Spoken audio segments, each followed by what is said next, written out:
I once forgot to feel nervous before one of my speeches, and it changed everything for me. And what I mean by everything is it helped me speak in front of 2,000 people with ease.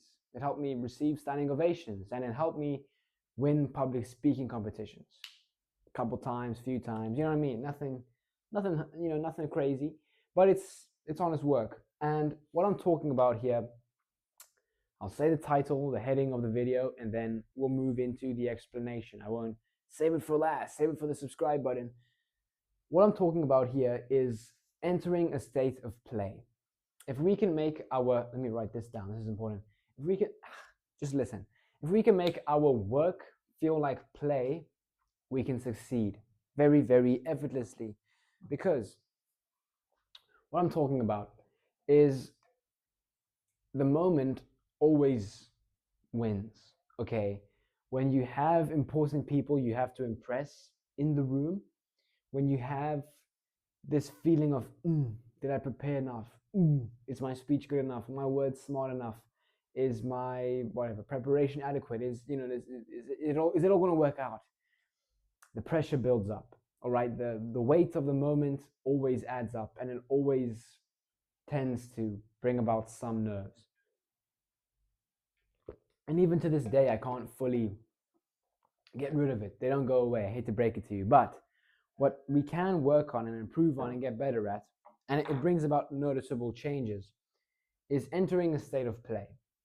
And what this looks like is when I competed in public speaking competitions a bit more frequently, I would never sit amongst the crowd and listen to the other competitors. Firstly, it didn't benefit me. There was nothing for me to gain from it. It was always to my detriment, to my expense, because I would listen to their speech and then think of mine and almost get a bit self-conscious and blah, blah, blah. You know how the story goes. So I would never listen. I didn't care enough to listen to what they had to say because I was confident in my ability to speak, to write, to own the moment when my time would come. And also because I knew it would just make me more nervous and it would make me question my abilities. So my buddy and I, he was not a public speaker, he was not a competitor, but what he was a pretty good friend. And he would always come and listen to me speak, compete. And him and I together, we go and sit outside. We would act as if it was lunch break, our playtime, our free time. We would simply chat a bunch of rubbish. We would talk about girls and sport and laugh and play music and dance and have a good time and forget about the moment, forget about the stakes, forget about the competition, forget about the pressure and the crowd and the judge. And the last time I was competing in this tournament, I lost, and I thought I was going to make it to the next round, but I didn't get make. You know what I mean. We forget about everything. It's almost like a little temporary step into another world, or we kind of shut out the whole world and the whole spur of the moment, the stakes, the high stakes, the moment, the pressure of it, the weight of it. We kind of dismiss it for that time being. And what it does is it literally makes you forget about everything. It makes you feel like it's your lunch break. It makes you feel at peace being with your buddies. It makes you feel playful. It makes you feel creative. It makes you feel free. Keyword free, being liberated. So when you have in conversation, you have all these natural little authentic, genuine, I would argue, likable traits to you when you speak with your friend. A natural hand gesture, which you tend to do, a natural giggle before a joke, a natural punchline to your jokes, a way of structuring your thoughts. Does that make sense? So all these natural things come about in conversation when we're free, when we are playful, when we are creative. Does that make sense? When we go and have a structured speech, word for word, and we memorize it, all these little natural mannerisms go down the drain or they get shunned out. They just become these little shrubs, and these trees grow up and block out all the light. What we want to do by entering this state of play is we want to take all these natural cues which we give off in conversation, and we want to spill that over into our presentation. And we want to do that almost accidentally, the way I did. So, yes, I would always go and speak with my buddy and laugh and play music and eat some fruit and feel good. And then when I hear my name get called up to speak, I'd run in, not really run in, but go there. He'd go and sit down amongst the crowd. I would speak.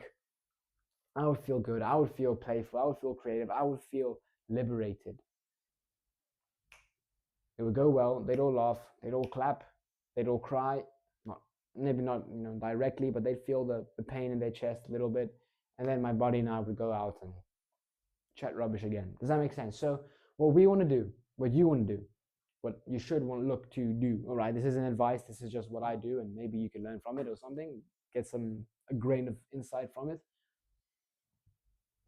Before you have to present, before you have to speak or deliver a talk, you literally just want to go behind the curtain, behind the stage, play music, dance, giggle, phone your mom, phone your buddy, phone someone, speak to your friends if they're there.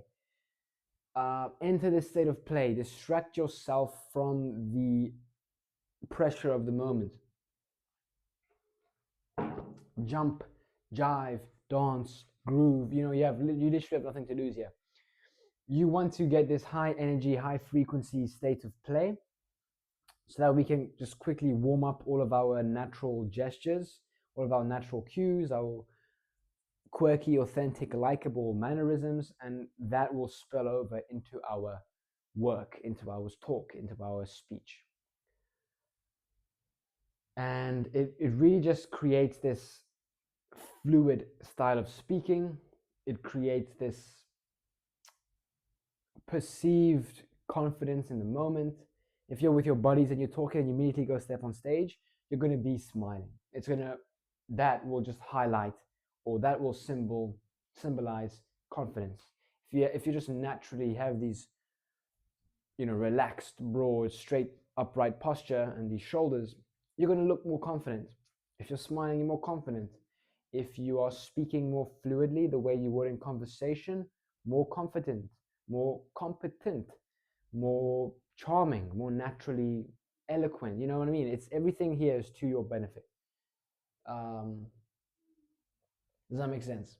And you achieve this all through entering a state of play. So that's the video. It's a bit shorter. I hope you got the idea here, or hope I got it across the best way I could. If you have any questions, please feel free to ask me in the comments or check the link in the description. There's a link to book a call with me. It's free. I recommend you check it out because I've got time on my hands now. If not, I have previous videos on my channel talking about this concept of entering a state of play. That's been the video. I won't hold you to it. Enjoy your life. Good luck with everything. And maybe see you in the next one. Same time next week. I don't know. Take care.